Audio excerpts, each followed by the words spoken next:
नमस्कार दोस्तों, स्वागत करती हूँ आपका आपके अपने YouTube चैनल रेशूज़ ब्लॉग्स में। गर्मी बहुत ज़्यादा पड़ रही है तो अपना अच्छे से ध्यान रखें, अपने बच्चे का भी अच्छे से ध्यान रखें। इसके लिए ज़्यादा से ज़्यादा मात्रा में पानी पीते रहें, क्योंकि इस टाइम पानी की कमी बहुत ज़्यादा प्रॉब्लम खड़ी कर सकती है। और ज़्यादा से ज़्यादा ठंडी चीज़ों का सेवन करें। तो चलिए फ्रेंड्स, आज के टॉपिक पर हम आते हैं। आज के वीडियो में मैं आपको ऐसे 5 लक्षण बताने वाली हूँ जिनको देखकर आप आसानी से पता लगा सकते हैं कि आपके बच्चे की ग्रोथ अब नहीं हो रही है, ग्रोथ रुक चुकी है, या फिर बच्चा अब आपके घर में अस्वस्थ है, मतलब वो बीमार है। क्योंकि जब बच्चे को घर में किसी भी तरीके की प्रॉब्लम होती है तो उसका विकास रुक जाता है, और बच्चे का विकास रुकना बच्चे के लिए बहुत ज़्यादा हानिकारक हो सकता है।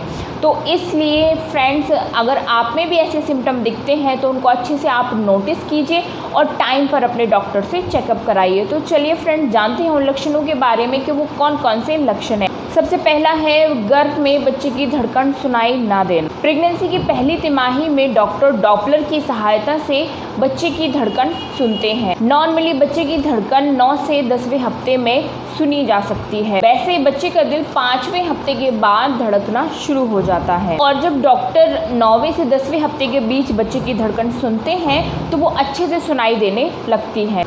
अगर प्रेगनेंसी के 9वें से 10वें हफ्ते में डॉक्टर जब डॉपलर की सहायता से बच्चे की धड़कन सुनते हैं और डॉक्टर को ये धड़कन नहीं सुनाई देती है तो ये लक्षण गर्भ में बच्चे का विकास रुक जाने की तरफ इशारा करता है। दूसरा सिम्टम होता है एचसीजी हार्मोन्स का अचानक लेवल कम हो जाना। एचसीजी हार्मोन्स प्रेगनेंसी हार्मोन होता है जो केवल प्रेग्नेंट महिलाओं में ही बनता है। यह हार्मोन प्रेग्नेंट होते ही बनना स्टार्ट हो जाता है। जैसे जैसे प्रेगनेंसी बढ़ती जाती है एचसीजी हार्मोन का लेवल भी धीरे धीरे बढ़ता जाता है। अगर प्रेगनेंसी के दौरान एचसीजी हार्मोन्स का लेवल कम हो जाए, मतलब यह कम मात्रा में बनना शुरू हो जाए, तो यह आपके बच्चे के विकास के रुक जाने की तरफ इशारा करता है और बताता है कि बच्चा गर्भ में अस्वस्थ है, मतलब अनहेल्दी है। इसके लिए आपको क्या करना होता है कि आपको जितनी भी डॉक्टर की अपॉइंटमेंट है उनको मिस नहीं करना है। डॉक्टर जितनी बार भी आपको चेकअप के लिए बुलाता है आपको जाना चाहिए, एक भी अपॉइंटमेंट मिस नहीं करना चाहिए। और जितने भी डॉक्टर टेस्ट है, अल्ट्रासाउंड है, जो भी कराने के लिए कहता है तो उनको आप प्रॉपर तरीके से कराते रहें, उनको भी मिस ना करें। क्योंकि डॉक्टर तभी आपको इन चीज़ों की एडवाइस देता है जब उसको लगता है कि शायद ये प्रॉब्लम हो सकती है। अगर आपके शरीर में एचसीजी हार्मोन्स का जो लेवल है वो नॉर्मल है, जितना होना चाहिए, तो फिर इसमें टेंशन वाली बात है ही नहीं। तीसरा सिम्टम होता है ब्लीडिंग होना। वैसे नॉर्मली जो महिलाएं होती हैं उनमें ब्लीडिंग होना एक कॉमन सिम्टम होता है जो कि नेचुरली तरीके से ही होता है। लेकिन जब प्रेग्नेंट महिलाओं में जब ब्लीडिंग की समस्या होती है, जैसे ही वो प्रेग्नेंट होती हैं तो उनकी मतलब जो पीरियड डेट होती है वो मिस हो जाती है, उस टाइम उनको ब्लीडिंग मतलब बंद हो जाती है। फिर उसके बाद जब वो कंसीव कर लेती हैं और उनको अचानक से स्पॉटिंग होने लगती है या ब्लीडिंग होने लगती है तो ये खतरे का निशान हो सकता है। प्रेगनेंसी जब आपकी कंसीव हो गई उसके बाद ब्लीडिंग हो रही है तो ये मिसकैरेज का सिम्टम हो सकता है।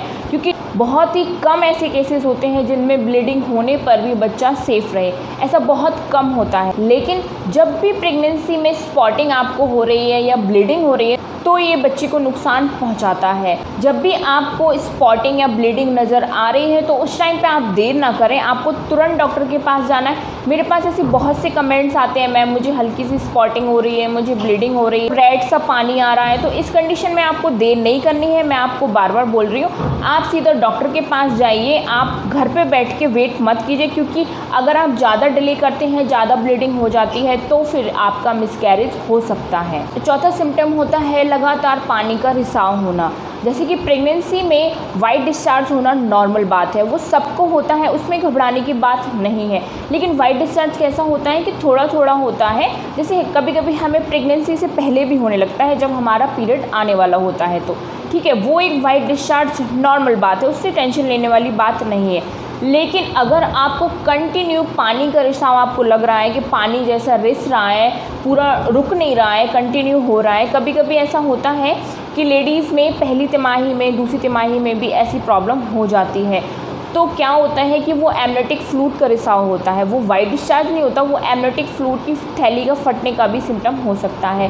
तो क्या होता है, जब ये कंटिन्यू रिसाव होता रहेगा, आपके बच्चे के चारों तरफ जो पानी होता है उसे ही एमनियोटिक फ्लूइड बोला जाता है, जिसमें आपका बच्चा सुरक्षित रहता है, जिंदा रहता है और उसी में बच्चा सांस लेता है, उसी को निगलता है और सुसु के जरिए उसी को बाहर निकालता है। तो इससे क्या होता है, एमनियोटिक फ्लूइड का लेवल आपके घर में सही बना रहता है। जब ये रिसना स्टार्ट हो जाए, पानी जैसा आपको कंटिन्यू रिस रहा है, तो इससे आपकी एमनियोटिक फ्लूइड की थैली में पानी की कमी हो सकती है, जिससे बच्चे को बहुत ज़्यादा नुकसान हो सकता है, बच्चे का विकास रुक सकता है। जब भी बच्चे का जन्म होगा तो वो बहुत कमज़ोर पैदा हो सकता है। इसके साथ ही जब आपको कंटिन्यू पानी का रिसाव हो रहा है तो आपकी प्रीमेच्योर डिलीवरी भी हो सकती है। तो आपको लगे कि वाइट डिस्चार्ज से कुछ बहुत ज़्यादा कंटिन्यू पानी जैसा निकल रहा है, तो उस कंडीशन में आप बिल्कुल देर ना करें, तुरंत डॉक्टर के पास जाएं और डॉक्टर से अपना ट्रीटमेंट करवाएं। ऐसी सिचुएशन में आपको वेट करने की ज़रूरत नहीं है कि आप घर बैठ के वेट कर रहे हैं। पांचवा और इसका लास्ट सिम्टम जो है वो है अल्ट्रासाउंड में गड़बड़ी।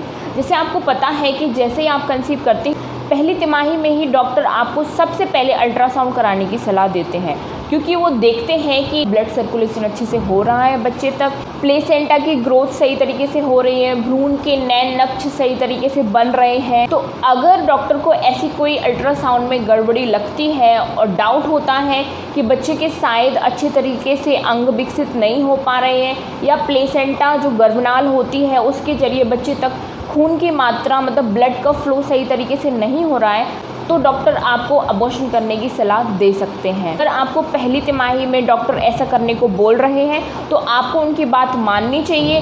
भगवान आपको दोबारा मौका देगा, क्योंकि अगर आप ऐसी प्रेगनेंसी कंटिन्यू रखते हैं तो इससे बहुत ज़्यादा चांसेस होते हैं कि आपका बच्चा विकलांग पैदा हो सकता है या बीमार पैदा हो सकता है। उसमें किसी न किसी तरीके की कोई भी फिजिकल प्रॉब्लम हो सकती है, मेंटली प्रॉब्लम भी हो सकती हैं। तो आप ध्यान रखिए, अगर आपका पहली तिमाही में जो पहला अल्ट्रासाउंड हो रहा है उसमें कोई डॉक्टर आपको गड़बड़ी बता रहा है और अबॉर्शन की सलाह दे रहा है, तो आप डॉक्टर की बात मानिए, इसमें ही आपकी समझदारी है। फ्रेंड्स, ये थे 5 ऐसे सिम्टम जिनको अच्छे से समझकर आप पता लगा सकते हैं कि आपका बच्चा गर्भ में अस्वस्थ है, बीमार है। तो आप इस कंडीशन में देर ना करें। अगर आपको हल्का फुल्का भी डाउट होता है तो तुरंत जाके अपने डॉक्टर को दिखाएं, घर बैठ के वेट ना करें। ठीक है दोस्तों, तो आशा करती हूँ आपको ये वीडियो पसंद आया होगा। वीडियो पसंद आया है तो चैनल को सब्सक्राइब जरूर कर लीजिएगा और वीडियो को लाइक करना बिल्कुल मत भूलिएगा। तो चलिए फ्रेंड्स, मिलते हैं अगले वीडियो में। अपना ध्यान रखिए। Bye bye, take care, thank you so much.